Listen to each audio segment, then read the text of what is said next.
আজকের ভিডিওতে আমরা জানব বেদ সম্পর্কে। বেদ সম্পর্কে জানা আমাদের কেন প্রয়োজন? কারণ আমরা ভারতীয় দর্শন সম্পর্কে আলোচনা করতে গেলে বেদ সম্বন্ধে আমাদেরকে জানতেই হবে।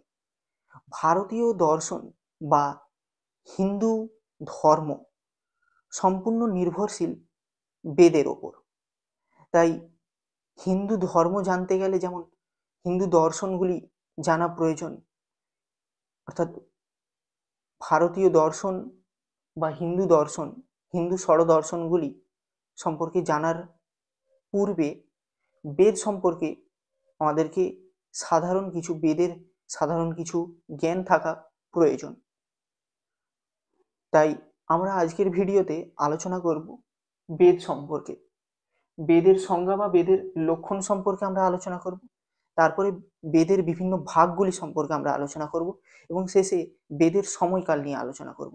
বেদ কোন সময়ে রচিত বলে পণ্ডিতগণের মনে হয় তা নিয়ে আমরা আলোচনা করব। বেদের লক্ষণ। এখন আমরা জানব বেদের লক্ষণ।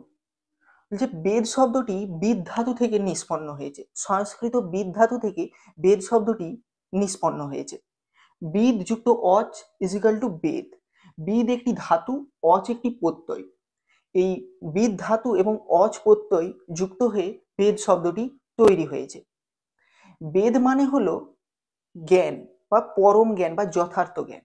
বেদ শব্দের অর্থ হলো জ্ঞান বা যথার্থ জ্ঞান বা পরম জ্ঞান। প্রত্যক্ষ, অনুমান প্রভৃতি প্রমাণ দ্বারা আমাদের যে জ্ঞান জন্মে তা পার্থিব জ্ঞান। চক্ষু, কর্ণ, নাসিকা, জিহ্বা, ত্বক এই পাঁচটি জ্ঞানেন্দ্রিয়ের দ্বারা যথাক্রমে রূপ, শব্দ, গন্ধ, রস ও স্পর্শের যে জ্ঞান হয় তা হলো ইন্দ্রিয় জ্ঞান। এই সকল প্রমাণ বা জ্ঞানেন্দ্রিয় আমাদের অতীন্দ্রিয় জ্ঞান দান করতে পারে না। ইন্দ্রিয়ের সাহায্যে আমরা অতীন্দ্রিয় বিষয় জানতে পারি না। তাই যাজ্ঞবল্ক্য মুনি বলেন, প্রত্যক্ষ বা অনুমানের দ্বারা যে জ্ঞান লাভ করার কোনো উপায় নেই। প্রত্যক্ষ বা অনুমান, বিভিন্ন প্রমাণের দ্বারা বা ইন্দ্রিয়ের দ্বারা আমরা যে জ্ঞান লাভ করতে পারি না, যে জ্ঞান লাভ করার কোনো উপায় নেই, সেই অতীন্দ্রিয় জ্ঞান হলো বেদ। সেই অতীন্দ্রিয় জ্ঞান আমরা বেদ থেকে লাভ করি। এই বলছে সেই অতীন্দ্রিয় জ্ঞান বেদ থেকে লাভ করা যায়, তাই জন্যই এই ধর্মগ্রন্থকে বেদ বলে। এটাই হলো বেদের লক্ষণ। বেদের যে জ্ঞান আমরা ইন্দ্রিয়ের দ্বারা যে সমস্ত জ্ঞান লাভ করতে পারি না, সেই সমস্ত জ্ঞান আমরা বেদের মাধ্যমে, সেই সমস্ত অতীন্দ্রিয় জ্ঞান আমরা বেদের মাধ্যমে লাভ করতে পারি। তাই বেদ শব্দের অর্থ হচ্ছে জ্ঞান, পরম জ্ঞান বা যথার্থ জ্ঞান আমরা যার দ্বারা লাভ করতে পারি তাই হলো বেদ। এবারে হচ্ছে বেদের প্রকারভেদ। এই জটি বইটিতে বেদ সম্পর্কে, বেদের বিভিন্ন প্রকারগুলি সম্পর্কে বেশ ভালো আলোচনা করা হয়েছে, মানে বেদের বিভিন্ন ভাগগুলি সম্পর্কে। বলছে বেদে মুখ্যত তিনটি বিষয় আলোচিত হয়েছে: জ্ঞান, কর্ম ও উপাসনা। বলছে এদেরকে কাণ্ডও বলা হয়, জ্ঞানকাণ্ড, কর্মকাণ্ড ও উপাসনা কাণ্ড। বেদ উক্ত তিনটি বিষয়ের আলোচনা করে বলে বেদকে ত্রয়ী বলা হয়, কারণ বেদ জ্ঞান, কর্ম এবং উপাসনা এই তিনটি বিষয়ের আলোচনা করে। আবার বেদের মন্ত্রগুলি গদ্য, পদ্য ও গীতের আকারে প্রকাশিত হয় বলে একে ত্রয়ী বলে। বলছে যজুর্বেদ গদ্যে, ঋগ্বেদ পদ্যে, সামবেদ গীতের আকারে প্রকাশিত। প্রাচীনকালে তিনটি বেদকে মানা হতো। বেদের প্রত্যেক মন্ত্রে ঋষি, দেবতা, ছন্দ, স্বর উল্লেখ আছে। ছন্দ আবার তিন প্রকার: ছন্দ, অতিছন্দ এবং বিছন্দ। প্রত্যেকটিতে 7টি করে ভেদ আছে। প্রত্যেকটিতে মোট ছন্দ সংখ্যা 21টি। প্রত্যেকটি ছন্দে বিভিন্ন সংখ্যক অক্ষর আছে। 4টি বেদে মোট শ্লোক সংখ্যা 20,400 34টি। প্রথম হচ্ছে ঋগ্বেদ। ঋগ্বেদে শ্লোক সংখ্যা হচ্ছে 10,589টি। ঋগ্বেদের শ্লোক সংখ্যা 10,589টি মোট শ্লোক সংখ্যা। মণ্ডল, ঋগ্বেদের মণ্ডল হচ্ছে 10টি, অনুবাক হচ্ছে 85টি এবং সূক্ত হচ্ছে 1080টি। বলছে ঋগ্বেদ কি? বলছে যে বেদ সকল পদার্থের গুণ বা স্তুতি প্রকাশ করে তাকে ঋগ্বেদ বলে। ঋগ্বেদে জ্ঞানকাণ্ডের বিধান উক্ত হয়েছে। এই বেদের অধ্যাপক হলেন পৈল ঋষি। ঋষি পৈল হলেন এই বেদের অধ্যাপক। এরপর হচ্ছে সামবেদ। সামবেদের মোট শ্লোক সংখ্যা 1893টি। সামবেদ কি? বলছে যে বেদে জ্ঞান ও আনন্দের উন্নতি হয় তাকে সামবেদ বলে। এখানে মুখ্যত উপাসনা কাণ্ডের বিধান উক্ত হয়েছে। ঋগ্বেদে জ্ঞানের বিধান উক্ত হয়েছে, জ্ঞান কাণ্ডের, এবং সামবেদে উপাসনা কাণ্ডের বিধান উক্ত হয়েছে। এই বেদকে 3 ভাগে বিভক্ত করা হয়েছে: পূর্বাচিক, মহানাম্নী আর্চিক ও উত্তরার্চিক। জৈমিনী মুনি হলেন এই বেদের অধ্যাপক। জৈমিনী মুনি হলেন এই বেদের অধ্যাপক। এরপর হচ্ছে যজুর্বেদ। যজুর্বেদকে 2টি ভাগে ভাগ করা হয়: শুক্ল যজুর্বেদ এবং কৃষ্ণ যজুর্বেদ। যজুর্বেদে মোট শ্লোক সংখ্যা 1975টি। বলছে যে বেদে মোক্ষ সাধনা, মোক্ষ অর্থাৎ মুক্তি, মোক্ষ সাধনা ও ইহলৌকিক ব্যবহার অর্থাৎ কর্মকাণ্ডের বিধান উক্ত হয়েছে তাকে যজুর্বেদ বলে। তাহলে ঋগ্বেদে জ্ঞানকাণ্ড, সামবেদে উপাসনা কাণ্ড এবং যজুর্বেদে কর্মকাণ্ড, কর্মের বিধান উক্ত হয়েছে। বৈশাস্পায়ন হলেন এই বেদের অধ্যাপক। বৈশাস্পায়ন হলেন এই বেদের অধ্যাপক। এরপরে চতুর্থ বেদ হচ্ছে অথর্ববেদ। অথর্ববেদের শ্লোক সংখ্যা হচ্ছে 5,977টি। ঋষি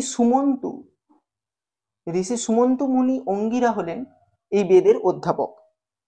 বলছে থর্ব মানে সচল, অথর্ব মানে অচল ব্রহ্ম। যেখানে অচল ব্রহ্মের জ্ঞান ও সংশয়ের দোদুল্যমান অবস্থার পরিসমাপ্তি করে তাকে অথর্ববেদ বলে।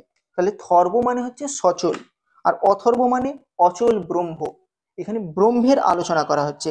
যেখানে অচল ব্রহ্মের জ্ঞান ও সংশয়ের দোদুল্যমান অবস্থার পরিসমাপ্তি করে তাকে অথর্ববেদ বলে।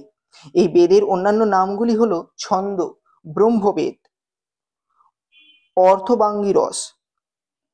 সুমন্তু মুনি অঙ্গিরা হলেন অথর্ববেদের অধ্যাপক।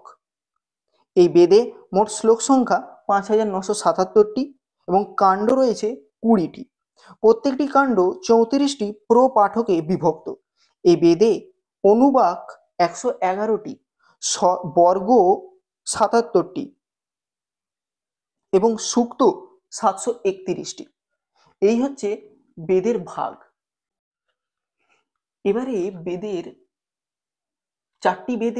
প্রত্যেকটি বেদেরই 4টি করে ভাগ রয়েছে: সংহিতা বা মন্ত্র, ব্রাহ্মণ, আরণ্যক এবং উপনিষদ।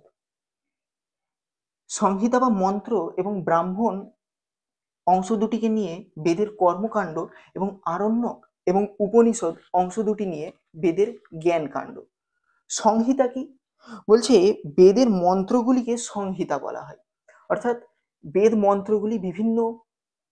মন্ত্রগুলি যেখানে লিপিবদ্ধ রয়েছে সেই অংশটিকে বলা হয় বেদের মন্ত্র অংশ বা সংহিতা। ব্রাহ্মণ অংশ কোনটি? ব্রাহ্মণ অংশ এই অংশে বৈদিক বিধিনিষেধ, যাগযজ্ঞ, ইতিবৃত্ত, অর্থবাদ, উপাসনা, ব্রহ্মবিদ্যা নিবদ্ধ হয়েছে। এটি গদ্যে রচিত। ব্রাহ্মণ অংশ বেদের অঙ্গ প্রত্যঙ্গ। এরপর হচ্ছে আরণ্যক। আরণ্যকে কি রয়েছে? বলছে ব্রাহ্মণেরই অংশ বিশেষকে আরণ্যক বলে। ব্রাহ্মণ অংশে যেসব আচার ক্রিয়াদি বর্ণিত হয়েছে আরণ্যক সেগুলির আধ্যাত্মিক তাৎপর্য ব্যাখ্যা করে। এবং সর্বশেষ উপনিষদ অংশটি, উপনিষদ শব্দের অর্থ আধ্যাত্মবিদ্যা। এই ব্রহ্মবিদ্যা যারা উপাসনা করেন তাদের মাতৃগর্ভ বাসনাজনিত দুঃখ, জন্ম, জরা, ব্যাধি, মরণাদি দুঃখ নিবৃত্ত হয়। অবিদ্যাজনিত এই সকল দুঃখ বিনাশপূর্বক পরম ব্রহ্ম পরমেশ্বরের নিকট নিয়ে যায় বলে একে পণ্ডিতগণ উপনিষদ বলেন। মোট 108টি উপনিষদ। এই উপনিষদগুলি বিভিন্ন সংহিতার অন্তর্গত। উপনিষদগুলির নামকরণ দুভাবে হয়েছে। উপনিষদের আরম্ভে নিবিষ্ট পদকে অবলম্বন করে এক প্রকার নামকরণ, যেমন ঈশোপনিষদ, কেনোপনিষদ ইত্যাদি। অন্যগুলি প্রায় সম্প্রদায় প্রবক্তা পুরুষের নাম অনুসারে হয়েছে। 108টি উপনিষদের মধ্যে 11টি উপনিষদ অন্যতম, যথা ঈশ, কেন, কট, প্রশ্ন, মুন্ডক, মান্ডুক্য, শ্বেতাসত্তর, ঐতেরেয়, তৈতেরেয়, বৃহদারণ্যক এবং কৈশিতকী। এই 11টি উপনিষদ হলো প্রধান। এই হলো বেদের ভাগ। এবারে আমাদের বিষয় হলো বেদ কি একটি গ্রন্থ নাকি বহু গ্রন্থের সমন্বয়।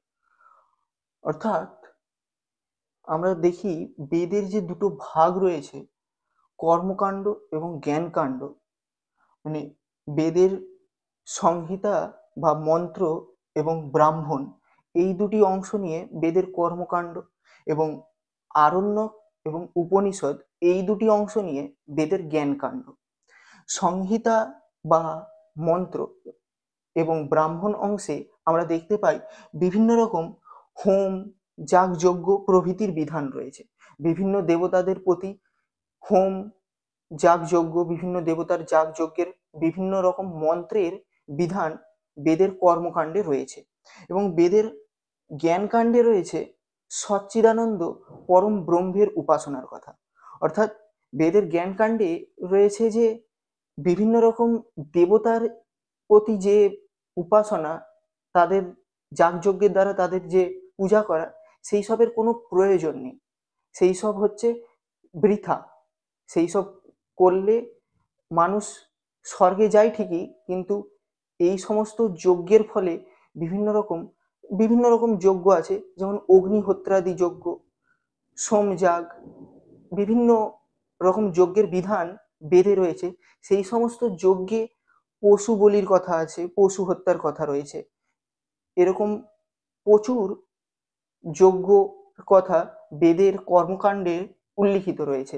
যেসব যজ্ঞ করলে মানুষের স্বর্গ প্রাপ্তি হয় ঠিকই, কিন্তু সেই সমস্ত যজ্ঞের যে ফলে যে পুণ্য অর্জন হয়, সেই পুণ্য ক্ষয় হয়ে গেলে, অর্থাৎ সেই পুণ্য ফলটা শেষ হয়ে গেলে মানুষকে আবার পুনরায় এই জগতে জন্মগ্রহণ করতে হয় এবং তাকে আবার সেই দুঃখ কষ্ট ভোগ করতে হয়। সেই জন্য বেদের জ্ঞানকাণ্ডে রয়েছে যে পরম ব্রহ্মের উপাসনার কথা। পরম ব্রহ্মের উপাসনার দ্বারা মানুষ সেই উপলব্ধির মাধ্যমে, সেই পরম ব্রহ্ম উপলব্ধি, উপলব্ধির মাধ্যমে মানুষ এই দুঃখ থেকে মুক্ত হতে পারে। তাই আমরা দেখতে পাই যে বেদের কর্মকাণ্ডে একরকম কথা এবং বেদের জ্ঞানকাণ্ডে আরেক রকম কথা, স্ববিরোধী কথাবার্তা।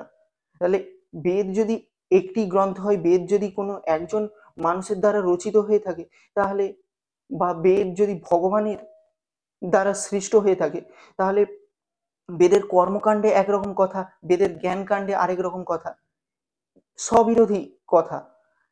বেদের কর্মকাণ্ডের সাথে বেদের জ্ঞানকাণ্ডের বিরোধিতা আছে। যারা বেদের কর্মকাণ্ডে বিশ্বাসী, যে সমস্ত দার্শনিকরা আছে, যে সমস্ত পণ্ডিতরা বেদের কর্মকাণ্ডে বিশ্বাসী, তারা বেদের জ্ঞানকাণ্ডকে স্বীকার করে না। এবং যারা বেদের জ্ঞানকাণ্ডে যে সমস্ত পণ্ডিত, যে সমস্ত দার্শনিকরা মানে, তারা বেদের কর্মকাণ্ডকে স্বীকার করে না। দুরকম কথাবার্তা। তাই বেদের এই জ্ঞান, সমগ্র বৈদিক জ্ঞান প্রাচীনকালে বিভিন্ন সময়ে বিভিন্ন মুনি ঋষিদের দ্বারা কথিত হয়েছে। বিভিন্ন মুনি ঋষিদের সাধনার ফলে যে বিভিন্ন মুনি ঋষির উপলব্ধি, উপলব্ধির যে জ্ঞান, সেই জ্ঞান বেদে লিপিবদ্ধ বিভিন্ন সময়ে হয়েছে। সেই জ্ঞান প্রাচীনকালের মুনি ঋষিরা বেদকে লিপিবদ্ধ করে যাননি, অর্থাৎ তারা লিখিত আকারে লেখেননি তাদের সেই সমস্ত জ্ঞানের কথা। তাই বেদের অপর নাম শ্রুতি। প্রাচীনকালে বেদ শুনে শুনেই মনে রাখা হতো, গুরু পরম্পরায় বেদ শুনে শুনে মনে রাখার প্রচলন ছিল, তাই বেদের অপর নাম হয় শ্রুতি। পরবর্তীকালে বহু পরে খ্রিস্টপূর্ব 4500, খ্রিস্টপূর্ব 5000 থেকে 4500 বছরের মধ্যবর্তী সময়ে মহর্ষি কৃষ্ণদ্বৈপায়ন বাদরায়ণ বেদব্যাস নামে মহান পণ্ডিত, ইনি বেদকে চারটি যে বেদ ঋক, সাম, যজু, অথর্ব, এই চারটি বেদকে একত্রিত করে লিপিবদ্ধ করেন। এই চারটি বেদকে ভাগ ভাগ করে লিপিবদ্ধ করেন। তাই মহর্ষি কৃষ্ণদ্বৈপায়ন বাদরায়ণের নাম হয় বেদব্যাস, যেহেতু তিনি বেদকে ভাগ করেছিলেন। ঋক, সাম, যজু, অথর্ব এই চারটি বেদ এই চারটি বেদকে ভাগ করেছিলেন বলেই তার নাম হয় বেদব্যাস। অতএব বেদের কর্মকাণ্ড এবং জ্ঞানকাণ্ড দুটো বিরোধী। এর থেকেই জানা যায় বেদ একটি গ্রন্থ নয়। বেদের সংহিতা অংশ বা মন্ত্র অংশটি বহু প্রাচীনকালে রচিত। তারপরে বেদের সংহিতা অংশের রচনার বহু পরে বেদের ব্রাহ্মণ অংশ, তারও অনেক পরে বেদের আরণ্যক অংশ এবং সর্বশেষে বেদের উপনিষদ অংশের রচনা হয়। কারণ বেদ পাঠ করলে আমরা দেখতে পাই সংহিতার অংশে যেরকম দার্শনিক জিজ্ঞাসা, যেরকম দার্শনিক জ্ঞানের আমরা বর্ণনা পাই, তার চেয়ে আরো উন্নত জ্ঞানের বর্ণনা আমরা ব্রাহ্মণ অংশে পাই। আরো উন্নত জ্ঞানের, ব্রাহ্মণ অংশের চেয়ে আরো উন্নত পরিমাণ জ্ঞানের অনুসন্ধান আমরা আরণ্যক অংশে পাই। এবং সবচেয়ে দার্শনিক আলোচনা, সবচেয়ে জটিল দার্শনিক আলোচনা আমরা উপনিষদ অংশে, বেদের উপনিষদ অংশে পেয়ে থাকি। তাই বেদের এই যে চারটি অংশ তা বিভিন্ন সময়কালে রচিত হয়। পণ্ডিতগণের এটাই অভিমত যে বেদের চারটি অংশ বিভিন্ন সময়ে, পরবর্তী সময়ে বেদের এই অংশগুলি রচিত হয়। এরপর হলো বেদের সময়কাল, অর্থাৎ বেদ রচনার সময়কাল। বেদ রচনার সময়কাল নিয়ে পণ্ডিতদের মধ্যে বিভিন্ন মত পার্থক্য রয়েছে। বিভিন্ন পণ্ডিতগণ ভিন্ন ভিন্ন মত পোষণ করেন বেদের রচনার সময়কাল নিয়ে। বেদকে পণ্ডিতগণ, একদল পণ্ডিতগণ বলেন বেদ অপৌরুষেয়, আরেক দল পণ্ডিতগণ বলেন বেদ পৌরুষেয়। বেদ অপৌরুষেয় অর্থাৎ যারা বেদকে অপৌরুষেয় বলেন তারা বলতে চান যে বেদের কোনো সৃষ্টিকর্তা, কোনো রচয়িতা নেই, অর্থাৎ বেদ ঈশ্বরের দ্বারাও রচিত নয়, বেদকে কেউ রচনা করেননি, বেদ হচ্ছে নিত্য। এবং যারা বলেন যে বেদ পৌরুষেয়, তারা স্বীকার করেন যে বেদের রচয়িতা রয়েছে, বেদকে কেউ না কেউ সৃষ্টি করেছেন, কেউ না কেউ রচনা করেছেন। যেমন মীমাংসক দার্শনিকরা স্বীকার করেন যে বেদ অপৌরুষেয়, আর ন্যায় দর্শন প্রভৃতি বিভিন্ন দর্শনগুলি স্বীকার করেন যে বেদ পৌরুষেয়। বেদ অপৌরুষেয় যারা স্বীকার করেন তাদের মতে বেদ হচ্ছে নিত্য, বেদকে কেউ কোনোদিন সৃষ্টি করেনি এবং বেদ কখনো ধ্বংসও হতে পারে না। আর যারা মনে করেন যে বেদ পৌরুষেয়, তারা বলেন যে বেদের সৃষ্টিকর্তা রয়েছে, বেদ ঈশ্বরের দ্বারা সৃষ্ট এবং যার সৃষ্টি হয়েছে তার বিনাশও হবে, অর্থাৎ তা ধ্বংসও হবে। এই দুরকম বেদের রচনা সম্পর্কে এই দুরকম মত পণ্ডিতগণ পোষণ করেন। এই বইটিতে এই বেদের পরিচয় ডক্টর যোগীরাজ বসু এই বইটির পঞ্চদশ পরিচ্ছেদে বেদের কাল সম্পর্কে আলোচনা করা হয়েছে। বেদের কাল সম্পর্কে এই বইটিতে আলোচনা করা হয়েছে। বিভিন্ন পণ্ডিতগণ, কি ভারতবর্ষের কি পাশ্চাত্যের বিভিন্ন পণ্ডিতগণ বেদের সময়কাল সম্পর্কে তাদের কি বক্তব্য তা এখানে ভালোভাবে রয়েছে। যেমন ম্যাক্স মুলার মনে করেন বেদ হচ্ছে খ্রিস্টপূর্ব 1500 বছরে, খ্রিস্টপূর্ব 1500 বছর আগে বেদ লিপিবদ্ধ হয়েছে। এবং আমাদের ভারতীয় বালগঙ্গাধর তিলক তার গ্রন্থে দেখিয়েছেন যে বিভিন্ন জ্যোতিষ চর্চার মাধ্যমে, জ্যোতিষ চর্চা করে গণনা করে তিনি দেখিয়েছেন যে বেদের রচনাকাল খ্রিস্টপূর্ব 4500 বছরেরও আগে। এই বেদের পরিচয় এই বইটিতে ডক্টর যোগীরাজ বসু এই বইটিতে বেদের কাল পঞ্চদশ অধ্যায়ে বিভিন্ন পণ্ডিতগণ কার মতে বেদের সময়কাল কি সেই সম্পর্কে বিস্তারিত আলোচনা রয়েছে। যারা বেদের কাল সম্পর্কে জানতে চান তারা এই বইটি অবশ্যই পাঠ করতে পারেন। বেদের পরিচয় ডক্টর যোগীরাজ বসু, আমার কাছে এই বইটি রয়েছে। এই হলো আজকের ভিডিও। বেদ সম্পর্কে আমাদের সাধারণ কিছু আলোচনা হলো, কারণ ভারতীয় দর্শন জানতে গেলে আমাদেরকে প্রথমেই বেদ সম্পর্কে জানতে হয়। তাই আমরা বেদের সাধারণ কিছু ধারণা সম্পর্কে আমরা জানলাম। এর পরের ভিডিও থেকে আমরা ভারতীয় দর্শনের বিভিন্ন দর্শন শাখাগুলি সম্পর্কে আলোচনা করব। আজকের ভিডিও এই অবধি। ধন্যবাদ।